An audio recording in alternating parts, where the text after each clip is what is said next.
نشهد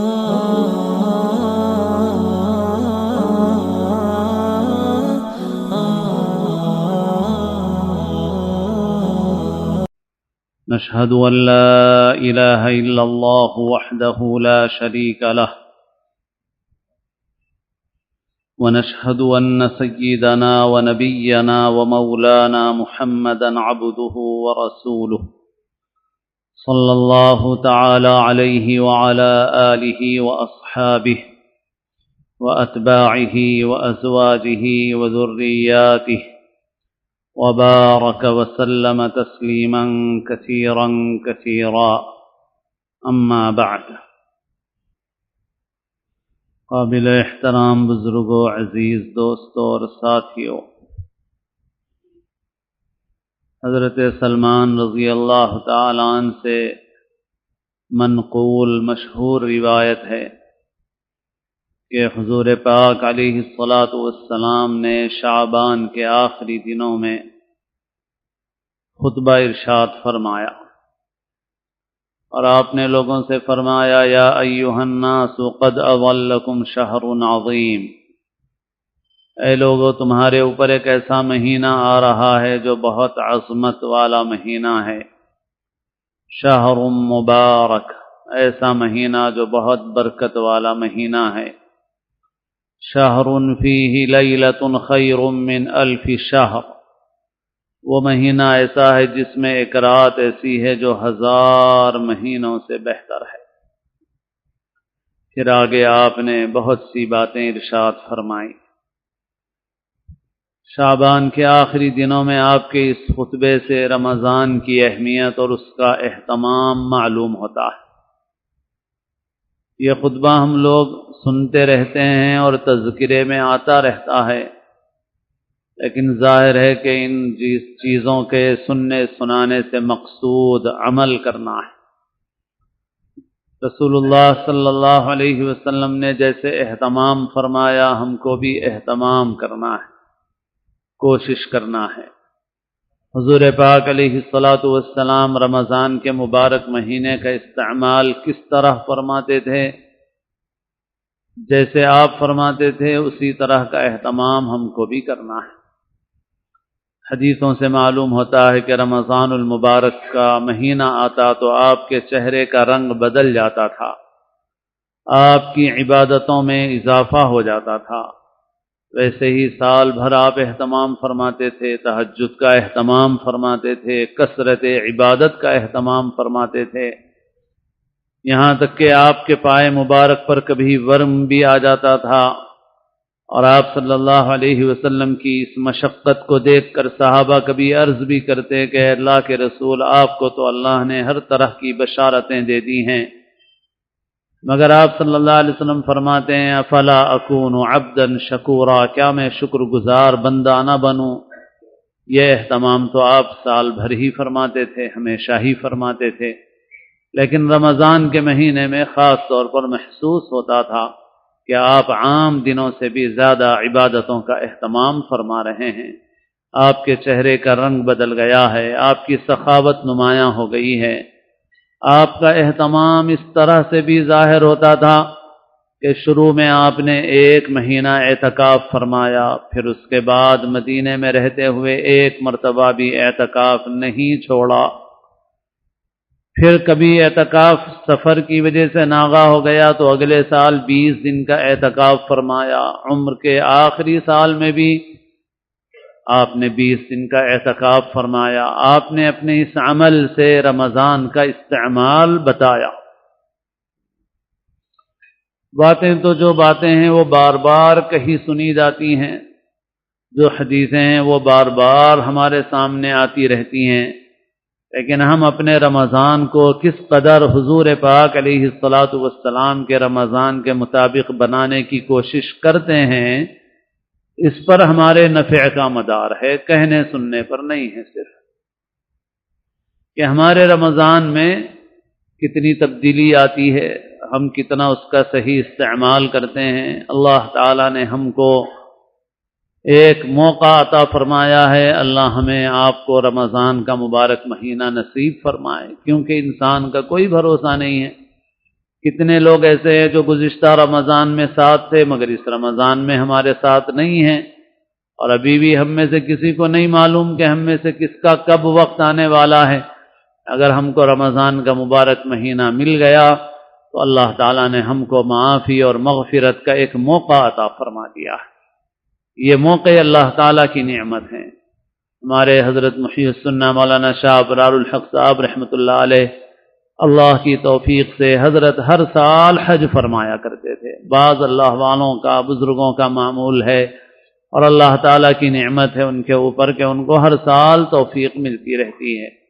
حضرت بھی پابندی سے ہر سال حج ہوا کرتا تھا۔ حضرت کا بہت کم ناغہ ہوا، اخیر میں پھر علالت کی وجہ سے کچھ ناغے ہوئے، ورنہ مگر ہر سال آپ حج کے لیے تشریف لے جاتے تو حضرت فرمایا کرتے تھے کہ اللہ تعالیٰ نے اصلاح کا ایک موقع عطا فرما دیا ہے۔ یعنی یہ نہیں سمجھتے تھے کہ ہم کچھ کر رہے ہیں، بلکہ یہ سمجھتے تھے کہ ہماری غلطیوں اور کوتاہیوں کی معافی کا اور ہماری اصلاح کا اللہ تعالیٰ نے ایک موقع عطا فرما دیا کہ ہم کو حج کی توفیق عطا فرما دی ہے۔ ایسے ہی رمضان کا مبارک مہینہ بھی ہے۔ حضرت فرمایا کرتے تھے کہ دیکھو، رمضان ولی بننے کا مہینہ ہے، ولایت کا مہینہ ہے۔ ایسے تو ہر مومن ولی ہے، کیونکہ ولایت کے لیے دو چیزیں ضروری ہیں، ایک ہے ایمان، دوسرے ہے تقوی۔ اللہ تعالیٰ نے قرآن مجید میں ارشاد فرمایا ہے، اعوذ باللہ من الشیطان الرجیم، الا ان اولیاء اللہ لا خوف علیہم ولا هم يحزنون الذین آمنوا وکانوا یتقون۔ خوب اچھی طرح سن لو کہ جو اللہ کے ولی اور دوست ہیں ان کے اوپر نہ کوئی خوف ہوتا ہے، نہ وہ رنج و غم میں مبتلا ہوتے ہیں۔ یہ چیز پوری جنت میں ملے گی، مگر اس کا نمونہ دنیا میں سب سے زیادہ اللہ کے نیک بندوں کو ملتا ہے۔ خوف اور غم سے محفوظ رہتے ہیں وہ، اس وجہ سے کہ وہ اللہ تعالیٰ کی رضا کو اپنی رضا بنائے ہوئے ہوتے ہیں۔ جو اللہ تعالیٰ کی رضا ہے اسی پر راضی رہتے ہیں، اس لیے خوف اور حزن سے محفوظ رہتے ہیں۔ لیکن پھر بھی دنیا میں تو خوف کی باتیں بھی پیش آتی ہیں، اللہ والوں کے ساتھ بھی پیش آتی ہیں، غم کے اسباب بھی پیش آتے ہیں، اللہ والوں کے ساتھ بھی پیش آتے ہیں۔ لیکن جنت ایسی جگہ ہے کہ جہاں پر کوئی خوف اور غم نہیں ہوگا۔ ادخلوا الجنت لا خوف علیکم ولا انتم تحزنون۔ جنت میں داخل ہو جاؤ، اب تمہارے اوپر نہ کوئی خوف ہے، نہ تم کسی غم میں مبتلا ہو گئے۔ خوف اور غم سے پوری حفاظت صرف اور صرف جنت میں ہے۔ دنیا میں تو انسان کے ساتھ کچھ نہ کچھ لگا ہوا ہے وہاں آدمی۔ تو اللہ کے جو ولی ہیں جنت میں تو ان کو ملنے ہی والا ہے، خوف سے غم سے بالکل محفوظ۔ اور یہ کون ہے اللہ کے ولی؟ فرمایا الذین آمنوا وکانوا یتقون، جو ایمان لائے اور جو تقوی اختیار کرتے ہیں۔ دو باتیں ارشاد فرمائے، ایمان اور تقوی۔ حضرت فرمایا کرتے تھے کہ دیکھو رمضان کا مبارک مہینہ اللہ نے کیوں دیا ہے؟ تقوی پیدا کرنے کے لیے دیا ہے۔ روزے اللہ نے فرض فرمائے، کیوں فرض فرمائے؟ لعلکم تتقون، تاکہ تم متقی بن جاؤ۔ تو گویا یہ ولایت کا مہینہ ہے۔ رمضان ولایت کا ایک مختصر راستہ ہے۔ حج کے متعلق بھی، حج بھی ولایت کا مختصر راستہ ہے، کیونکہ انسان حج کرتا ہے، حدیث میں آتا ہے 5 دن حج کے اصل ہوتے ہیں، 5 دن سفر میں وقت زیادہ گزرتا ہے یا وہاں پر آگے پیچھے وقت گزرتا ہے اللہ کی توفیق سے، مگر اصل حج کے جو ایام ہوتے ہیں وہ صرف 5 دن ہوتے ہیں۔ ان 5 دنوں میں سب سے قیمتی دن عرفہ کا ہوتا ہے، اور عرفہ کے اس دن میں اللہ تعالیٰ بندوں کی مغفرت فرما دیتے ہیں۔ حدیث میں آتا ہے کہ سب سے زیادہ بدبخت وہ شخص ہے جس کو عرفہ کا وقوف ملے اور پھر بھی اسے اپنی مغفرت کا یقین نہ ہو۔ اللہ تعالیٰ ایسی مغفرت فرما۔ تو وہ 5 دن کا سفر حج ہے، اور وہ بھی ولایت کا مختصر راستہ ہے کہ اگر اللہ تعالیٰ نصیب فرما دیں تو انسان کے لیے بہت بڑی نعمت مل گئی، اور اسی کے لیے سارا حج کا صرفہ ہوتا ہے۔ مگر جن کو اللہ توفیق دے وہ اس وقوف عرفہ کی بہت خاص قدر کریں، اس کا ایک ایک لمحہ قیمتی ہے۔ اسی کے لیے تو سارا خرچ ہے، ساری مشقت ہے۔ حرم شریف میں وقت گزر رہا ہے، بہت بڑی سعادت ہے، نفل طواف ہو رہے ہیں، بہت بڑی سعادت ہے، اور یہ سعادت تو سال بھر حاصل ہو سکتی ہے، لیکن جو حج کی خاص بات ہے وہ حج کی خاص بات تو وقوف عرفہ میں۔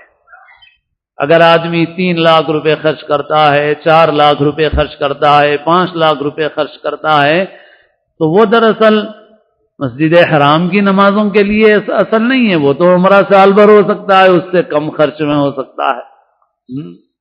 وہ تو اصل خرچ ہوتا ہے حج کے لیے ہوتا ہے، اور حج اصل کیا ہے؟ حج ہے عرفہ، الحج عرفہ، حج عرفہ، اور وہ عرفہ کا وقوف ایسی نعمت ہے کہ 5 لاکھ نہیں 5 کروڑ خرچ کر کے بھی مل جائے تو بہت بڑی نعمت ہے۔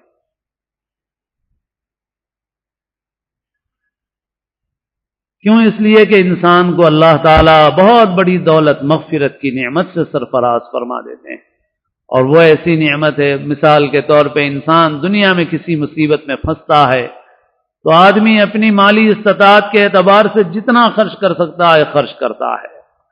اب آج کل تو کروڑوں کی کوئی اہمیت ہی نہیں رہی، اور بہت سے لوگ ایسے ہیں کہ اگر بڑی مصیبت میں پھنس جائیں تو 5 کروڑ دے کے نکلنے کے لیے تیار ہیں، انکم ٹیکس والوں کو دے کے نکلنے کے لیے تیار ہیں، پولیس والوں کو دے کے نکلنے کے لیے تیار ہیں، بلکہ اس سے بھی زیادہ دے کے نکلنے کو تیار ہیں۔ بعضوں کو اتنا مال ملا ہوا ہے کہ وہ اس مقدمے سے نکلنے کے لیے 100 کروڑ دینے بھی تیار ہیں کہ صاحب 100 کروڑ لے لو، اس سے دے دو۔ تو جب آخرت کا مقدمہ اور آخرت کی پیشی ہوگی تو وہاں سے چھٹکارے کے لیے 5 کروڑ کیا، دنیا میں جو کچھ ہے سب بے قیمت ہے اس کے سامنے۔ یود المجرم لو یفتدی من عذاب یومئذ ببنیہ وصاحبتہ واخیہ وفصیلتہ التی تؤویہ ومن فی الارض جمیعا ثم ینجیہ۔ جب آخرت کے اندر انسان عذاب میں پکڑا جائے گا تو انسان تمنا کرے گا کہ اولاد کو، بیوی کو، بچوں کو، زمین کو، خاندان کو، رشتہ داروں کو، سب کو دے کے چھوٹ جاؤں۔ تو وہاں تو 5 کروڑ کیا حیثیت رکھتا ہے؟ 5 کروڑ 5 ارب دنیا کا بڑا سے بڑا مالدار ہو، وقت کا قارون ہو، وہ اپنی ساری دولت دے کے بھی مغفرت حاصل کرنا چاہے تو اس کو حاصل نہیں ہو سکتی، نیکی لینا چاہے تو اس کو مل نہیں سکتی۔ اگر اللہ تعالی وہاں پر مغفرت کی نعمت سے سرفراز فرما دیں اور 5 لاکھ خرچ ہو جائیں تو کیا حیثیت ہے 5 لاکھ روپے کی آدمی کو؟ آدمی دنیا میں کسی پریشانی میں پھنستا ہے تو 5 لاکھ دیتا ہے، 50 لاکھ دیتا ہے، آپ چلو جانے دو 50 لاکھ جانے دو، میرے 50 بچ جائیں، آدھے تو بچ جائیں۔ 1 کروڑ بھی اگر ہے، اور اگر پورے خطرے میں جب نوٹوں کا معاملہ ہوا تو لوگوں نے ایسا ہی کیا، ٹھیک ہے صاحب آدھے چلے جائیں آدھے مل جائیں، آدھے چلے جائیں آدھے مل جائیں، ضائع ہو جانے سے تو بہتر ہے۔ بس ایسے ہی انسان اس وقت تو اندازہ ہی نہیں کر سکتا انسان، تو اتنی بڑی نعمت اگر 2 4 5 لاکھ تو کیا حیثیت ہے ان 5 لاکھ کی؟ مگر وہ آدمی خرچ کس کے لیے کرتا ہے؟ وہ اسی عرفہ کے لیے کرتا ہے۔ مگر جیسے ہمارا رمضان کے ساتھ معاملہ ہے کہ جو اصل قدر کی چیز ہے اس کی قدر نہیں کرتے ہیں، ویسے ہی اکثر حاضر ہونے والوں کا وقوف عرفہ کے سلسلے میں بھی ایسا ہی معاملہ ہے کہ جو اصل مغز ہے، جس کے لیے 35-40 دن کا سارا سفر ہے، آگے کا پیچھے کا ساری مشقت، سارے خرچے جس دن کے لیے ہیں، اس دن دعا کا جو اہتمام کرنا چاہیے وہ اہتمام نہیں کرتے، دعا میں دل نہیں لگتا، کیونکہ دعا کی عادت ہی نہیں بنی، مانگنے کا عادی نہیں بنایا اپنے کو، تو پھر وہاں پر بھی تھوڑی دیر دعا کر کے تھک جاتا ہے آدمی، کھانے میں، پینے میں، باتوں میں، اس میں اس میں۔ ارے بھائی 1 منٹ قیمتی ہے، یہ موقع قیمتی موقع ہیں۔ تو بہرحال حج بھی ایک مختصر راستہ ہے ولایت کا، رمضان بھی ایک مختصر راستہ ہے ولایت کا۔ حج تو ہر ایک کی استطاعت نہیں کہ حج کر سکے، اتنا مال نہیں ہے، اتنی استطاعت نہیں ہے۔ رمضان اللہ تعالیٰ سب کو نصیب فرما رہے ہیں، اپنی اپنی جگہ پر نصیب فرما رہے ہیں۔ رمضان آدمی صحیح قدر کے ساتھ گزار لے تو رمضان میں بھی یہی خوشخبری ہے، یہی مژدہ ہے۔ کان لہ مغفرۃ لذنوبہ، ایک روزے دار کو اخلاص کے ساتھ افطار کرا دے تو مغفرت مل جائے، اور راتوں میں نماز پڑھے تو مغفرت مل جائے، دن میں روزے رکھے مغفرت مل جائے، مگر نیت صحیح کر کے رکھے۔ من صام رمضان ایمانا واحتسابا، من قام رمضان ایمانا واحتسابا، من قام لیلۃ القدر ایمانا واحتسابا، جو رمضان میں ایمان اور احتساب کے ساتھ روزے رکھے، ایمان اور احتساب کے ساتھ راتوں میں کھڑے ہو کر عبادت کرے، ایمان اور احتساب کے ساتھ لیلۃ القدر کو ڈھونڈے، اس کا اہتمام کرے، تو غفر له ما تقدم من ذنبه، تو اس کے سارے گناہ معاف کر دیے جاتے ہیں، اس کی مغفرت ہو جاتی ہے۔ اللہ تعالیٰ مغفرت عطا فرما رہے ہیں۔ یہ ایسا مہینہ ہے کہ اس مہینے کا اول حصہ رحمت ہے، اوسط حصہ مغفرت ہے، اور آخری حصہ جہنم کی آگ سے آزادی کا۔ تو یہ مغفرت حاصل کرنے کا مہینہ ہے۔ ہم کس طرح سے اس کو استعمال کرتے ہیں، نفع کا مدار اس پہ ہے۔ باقی باتیں احادیث شریفہ تو بار بار سامنے آتی رہتی ہیں، مختلف موقعوں پر سنتے رہتے ہیں، یہاں تک کہ بہت سے عوام کو بھی اس کے مضامین یاد ہیں، لیکن ہمیں فکر کرنا ہے کہ ہم عمل کریں، ہم قدر کریں، ہم رمضان کا وقت صحیح استعمال کریں اور اپنے کو گناہوں سے پوری طرح سے بچائیں، کیونکہ رمضان میں جو کام اللہ نے فرض فرمایا وہ روزہ ہے، اور روزے کا مقصد تقویٰ ہے۔ تقویٰ گناہوں سے بچنے کا نام ہے۔ روزہ صرف کھانا پینا چھوڑنے کا نام نہیں ہے، بلکہ انسان اپنی اخلاقی تربیت کرے اور اپنی آنکھوں کی اور زبان کی خاص طور پر اور تمام اعضاء کی حفاظت کرے۔ روزے میں اس کا اہتمام ضروری ہے۔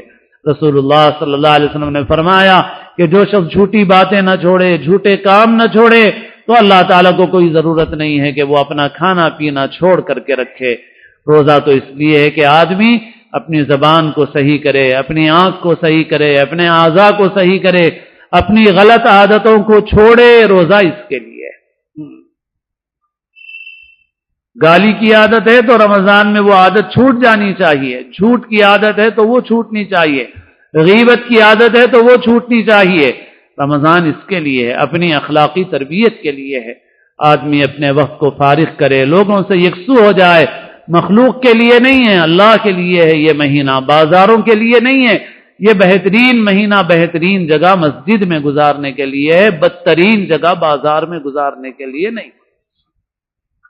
اللہ تعالیٰ اپنے فضل و کرم سے مجھے آپ کو رمضان کا یہ مبارک مہینہ نصیب فرمائے، اور مقبول رمضان اللہ تعالیٰ نصیب فرمائے۔ رمضان کی صحیح قدر کی اللہ تعالیٰ مجھے آپ کو سب کو توفیق نصیب فرمائے۔